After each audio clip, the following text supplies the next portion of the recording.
बिस्मिल्लाहिर्रहमानिर्रहीम। अस्सलाम वालेकुम स्टूडेंट। हम लाइफ साइकिल कॉस्टिंग का चैप्टर डिस्कस कर रहे हैं और ये उसकी सेकंड वीडियो है। तो इस वीडियो के अंदर हमने प्रोडक्ट लाइफ साइकिल को डिस्कस करना है। फर्स्ट वीडियो के अंदर हमने इंट्रोडक्शन ऑफ दिस चैप्टर देखा था। प्रोडक्शन लाइफ साइकिल क्या चीज़ है, तो हम यहाँ पर देखते हैं प्रोडक्शन लाइफ साइकिल। तो कहते हैं product life cycle can be divided into 5 stage. Product life cycle just like humans की तरह कि बच्चा पैदा होता है, आस्ता आस्ता ग्रो करता हुआ जवान हो जाता है और उसके बाद वो बुढ़ापे की तरफ, फिर वो नस्ल ख़त्म हो जाती है और उसकी जगह एक नई नस्ल आ जाती है। तो इसी तरह प्रोडक्ट जो कोई डेवलप किया जाता है तो डेवलपमेंट फेज़ के बाद हम क्या करते हैं, उसको इंट्रोड्यूस करवाते हैं मार्केट में, फिर वो आस्ता आस्ता ग्रो करता रहता है और फिर जब उसके अल्टरनेटिव्स आ जाते हैं तो वो डाउनफॉल की तरफ चला जाता है और डिक्रीज होना शुरू हो जाता है और एक वक्त आता है कि वो ख़त्म हो जाता है और उसकी जगह कोई नया प्रोडक्ट आ जाता है। तो हम यहाँ पर किसी भी प्रोडक्ट की लाइफ को हम 5 पोर्शन में डिवाइड करते हैं। सबसे पहला पोर्शन हमारा कहलाता है डेवलपमेंट फेज। अब डेवलपमेंट फेज के ऊपर यहाँ पर हमने वाई एक्सिस पे सेल एंड प्रॉफिट लिया हुआ है। तो डेवलपमेंट फेज के ऊपर क्योंकि अभी प्रोडक्ट डेवलप हो रहा है, तो जब डेवलप हो रहा है तो जाहिर है अभी तो डेवलपमेंट है तो सिर्फ उसके ऊपर कॉस्ट इनकर्ड हो रही होगी, सिर्फ कॉस्ट इनकर्ड हो रही होगी, कोई रेवेन्यू जनरेट नहीं हो रहा होगा। तो आप देखेंगे प्रॉफिट का जो ग्राफ है, प्रॉफिट का ग्राफ जो है वो एक्स एक्सिस से बिलो है, तो इट्स मीन कि ये जो पोर्शन है इसमें सिर्फ उसको क्या हो रहा होगा, कंपनी को लॉस हो रहा होगा। फिर उसके बाद सेकंड जो स्टेज है that is called introduction stage. Introduction stage वो स्टेज है जिसके अंदर प्रोडक्ट डेवलप हो गया, प्रोडक्ट डेवलप होने के बाद आपने उसको मार्केट में इंट्रोड्यूस करवाया। तो जाहिर है जब आप मार्केट में प्रोडक्ट इंट्रोड्यूस करवाते हैं तो रेवेन्यू कम होता है, कस्टमर अभी आपकी तरफ अट्रैक्ट हो रहा होता है, सेल रेवेन्यू तो आ रहा होता है। तो ये जस्ट लाइक ये देखिए हमारे पास ग्राफ है सेल रेवेन्यू का, सेल रेवेन्यू तो आ रहा होता है लेकिन वो इतना ज़्यादा नहीं होता और इस पोर्शन के अंदर भी हमें मोस्टली लॉस हो रहा होता है। थर्ड जो हमारे पास आता है that is called growth stage. Growth stage के अंदर वो स्टेज है जहाँ पर प्रोडक्ट आपका कामयाब हो गया, कस्टमर आपकी तरफ अट्रैक्ट हो गया और आपका रेवेन्यू भी बढ़ना शुरू हो गया। रेवेन्यू बढ़ने के साथ साथ आपको प्रॉफिट आना भी शुरू हो गया। और उसके बाद फोर्थ स्टेज जो होती है that is called maturity. Maturity हम कहते हैं पीक को, वो स्टेज है जहां पर आपको सबसे ज़्यादा ग्रोथ मिली होती है। जब आप मार्केट में टॉप पे होते हैं तो उसको हम मैच्योरिटी कहते हैं। यहाँ पर आपका प्रॉफिट भी सबसे ज़्यादा, अगर आप देखें तो प्रॉफिट रेवेन्यू भी सबसे ज़्यादा है यहाँ पर और प्रॉफिट भी यहाँ पर सबसे ज़्यादा है। और एक चीज़ कंफर्म है कि जब चीज़ मैच्योर होती है तो उसके बाद उसने डिक्लाइन पे जाना होता है।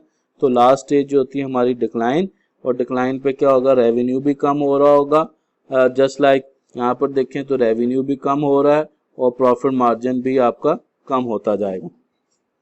अब ये 5 स्टेजेस के अंदर हमारे यहाँ सेल किस तरह बिहेव करती है, कॉस्ट किस तरह बिहेव करती है, कंपटीशन किस तरह बिहेव करता है, उसको देखने के लिए एक टेबल बनाए, impact of the product life cycle on the different stages.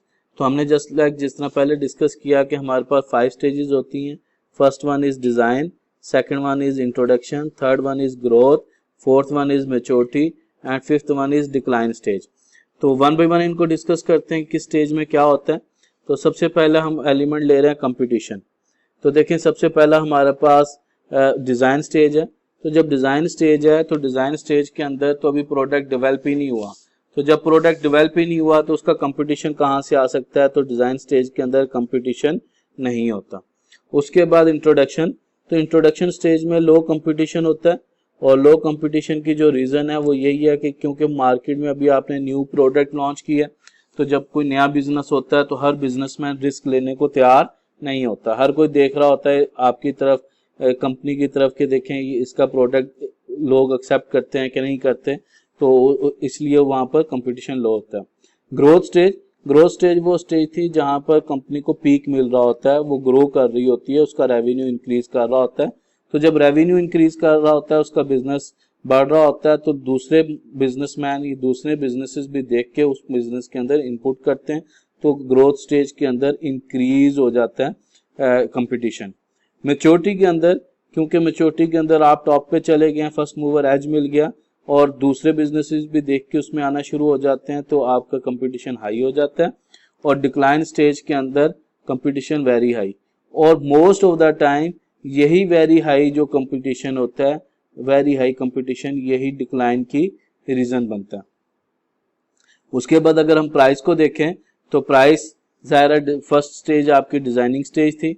अब डिजाइन स्टेज के अंदर तो आपने प्रोडक्ट ही डेवलप नहीं किया, तो जब प्रोडक्ट ही डेवलप नहीं किया तो आपकी डिजाइन कहाँ से आया अभी तो। उसके बाद इंट्रोडक्शन स्टेज, इंट्रोडक्शन स्टेज में क्योंकि आपने कस्टमर को अपनी तरफ अट्रैक्ट करना होता है, तो कस्टमर को अट्रैक्ट करने के लिए आप हमेशा क्या रखते हैं, लो प्राइस रखते हैं। जस्ट लाइक अगर आप कोई कोल्ड ड्रिंक लॉन्च करते हैं, आपकी cold drink no doubt Pepsi and Coke से बेटर है, ठीक है, क्वालिटी वाइज भी बेटर है, टेस्ट वाइज भी बेटर है, बट जब तक लोग उसको टेस्ट नहीं करेंगे वो आपकी प्रोडक्ट की तरफ किस तरह आएंगे।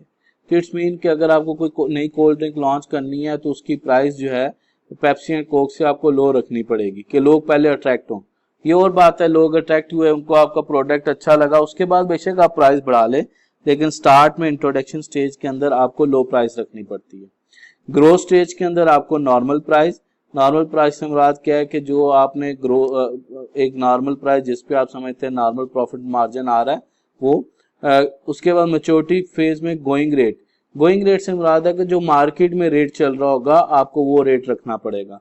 आप अपनी मर्जी से अपनी प्रोडक्ट की प्राइस सेट नहीं कर सकते। जस्ट लाइक जिस तरह मैंने ली कि आप कोई नया कोल्ड ड्रिंक लॉन्च करते हैं तो उसकी प्राइस आप पेप्सी एंड कोक से ज्यादा नहीं रख सकते, आपको पेप्सी एंड कोक के इक्वल या उससे कम प्राइस रखनी पड़ेगी। और डिक्लाइन स्टेज में क्या होता है, प्राइसेस वेरी लो हो जाती हैं। अब ये वेरी लो किस वजह से होते हैं, ड्यू टू कंपटीशन की वजह से। मैं इसके एग्जांपल देता हूँ। देखिए हमारे यहाँ पहले कुछ मार्केट्स के अंदर पीसीओ बने होते थे, और पीसीओ की एक अलग शॉप होती थी और वो ऑलमोस्ट 5 रुपीज पर कॉल जो है चार्जेस करता था, तो बिजनेस चल रहा था उसका। तो देखें उसने उसी पीसीओ से, उसी वर्किंग से वो दुकान का किराया भी निकालता था और अपना घर का खर्चा भी उठाता था। अब जब सारी मार्केट ने देखा कि एक सिर्फ सेट ही लेके रखना है ना, तो हुआ क्या कि जो किराना स्टोर था उसने भी ला के एक सेट रख लिया, सब्जी वाले ने भी एक सेट रख लिया, और मतलब मार्केट में जितनी शॉप्स हैं 5-6 सब ने ला के एक सेट रख लिया पीसीओ का। अब देखें उस इलाके के नंबर ऑफ कस्टमर तो वही रहेंगे ना, सेट ज्यादा होने से नंबर ऑफ कस्टमर तो नहीं बढ़ जाएंगे। तो हुआ क्या कि 5 रुपए प्राइस थी, कस्टमर डिवाइड हो गया। तो किराने वाले ने सोचा कि भाई मेरा तो दुकान का रेंट किराने के सामान से निकल आता है, या मेरा तो और भी अदर सोर्स ऑफ इनकम भी है, तो ये तो मैंने जस्ट वैसे ही इनकम इंक्रीज करने के लिए तो मैं चले 5 रुपए की जगह पे 4.5 रुपए प्राइस कर देता हूँ। तो उसने अपना प्रॉफिट मार्जिन कम करके 4.5 रुपए कर दिया। अब जब उसने 4.5 किया तो क्योंकि कंपटीशन हाई है, तो हमने पहले डिस्कस किया है कि जब कंपटीशन हाई होता है तो हमें क्या करना पड़ता है, मार्केट का प्राइस गोइंग रेट जो है मार्केट के रेट से अबव नहीं जा सकते। तो अब सबने 4.5 कर दिया। अच्छा जब सबने 4.5 कर दिया तो हो सकता है सब्जी वाला सोचे कि भाई मैं तो सब्जी से पैसे कमा लेता हूँ, ये तो अदर इनकम है, तो उसने 4 पे कर दिया। अब वो 4 पे करेगा तो सबको 4 पे आना पड़ेगा। तो सबसे पहले मार्केट में जो पीसीओ वाला था वो अपना बिजनेस बंद करेगा।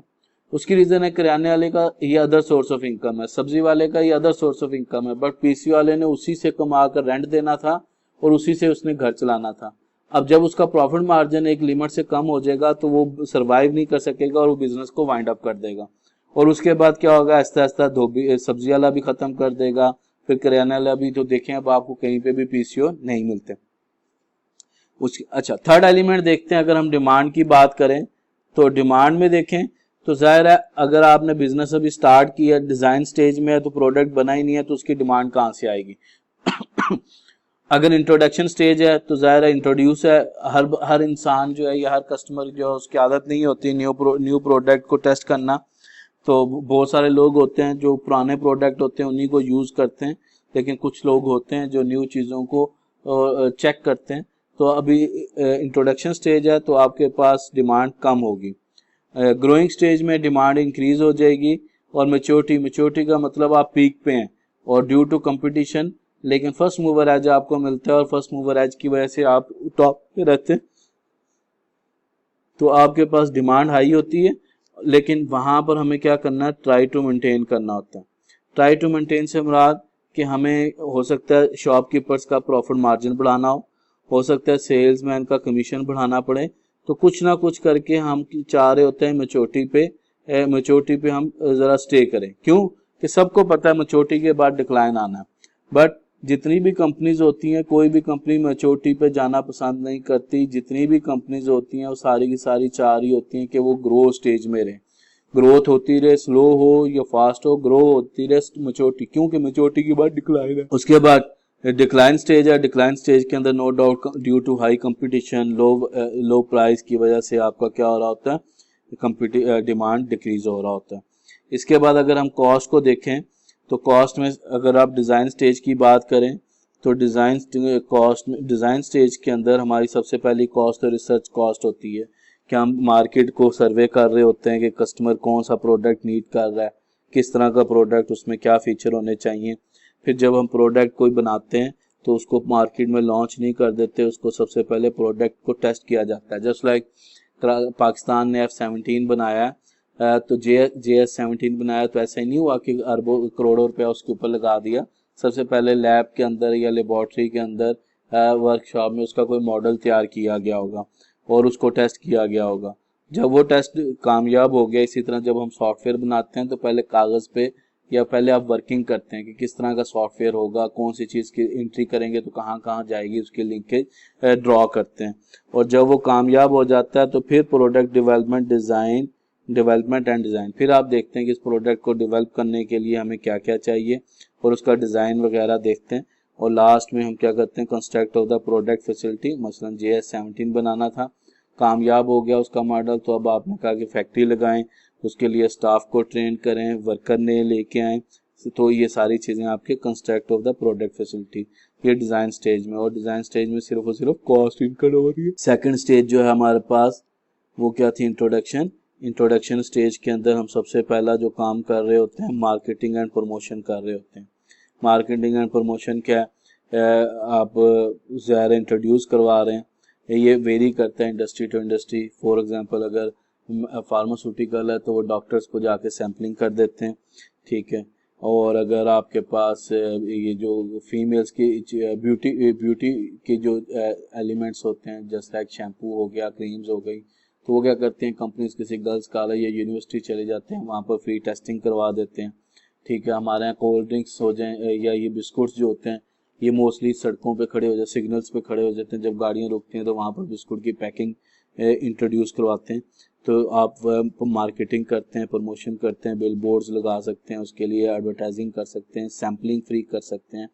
और थर्ड, क्योंकि मार्केट में प्रोडक्ट चला गया तो अब उसके लिए प्रोडक्शन कॉस्ट भी इनकड़ होना शुरू हो गई। अगर हम थर्ड स्टेज पे देखें, ग्रोथ स्टेज में, जिसके ऊपर ग्रो हो गया, इंट्रोड्यूस हो गया, आपके नंबर ऑफ कस्टमर बढ़ गए, डिमांड बढ़ गई है, तो वहाँ पर सबसे मार्केटिंग एंड प्रमोशन तो फिर भी चल रही होती है, क्योंकि उसके बगैर गुजारा नहीं है। आप मार्केटिंग एंड प्रमोशन तो रेगुलर नेचर में करते रहते हैं। प्रोडक्शन कॉस्ट भी आ रही होती है, बट बिजनेस ग्रो होने की वजह से अब डिस्ट्रीब्यूशन कॉस्ट भी इनकट करनी पड़ती है। डिस्ट्रीब्यूशन कॉस्ट क्या होती है, डिस्ट्रीब्यूशन कॉस्ट मीन के एंड कस्टमर तक प्रोडक्ट को पहुंचाना, क्योंकि अब सेल बढ़ गई, डिमांड बढ़ गई, तो आपके सेल पॉइंट बढ़ गए होंगे, तो हर सेल पॉइंट के ऊपर प्रोडक्ट को पहुंचाने के लिए आपको डिस्ट्रीब्यूशन कॉस्ट इनकर करनी पड़ती है। फोर्थ स्टेज थी हमारे पास मैच्योरिटी स्टेज।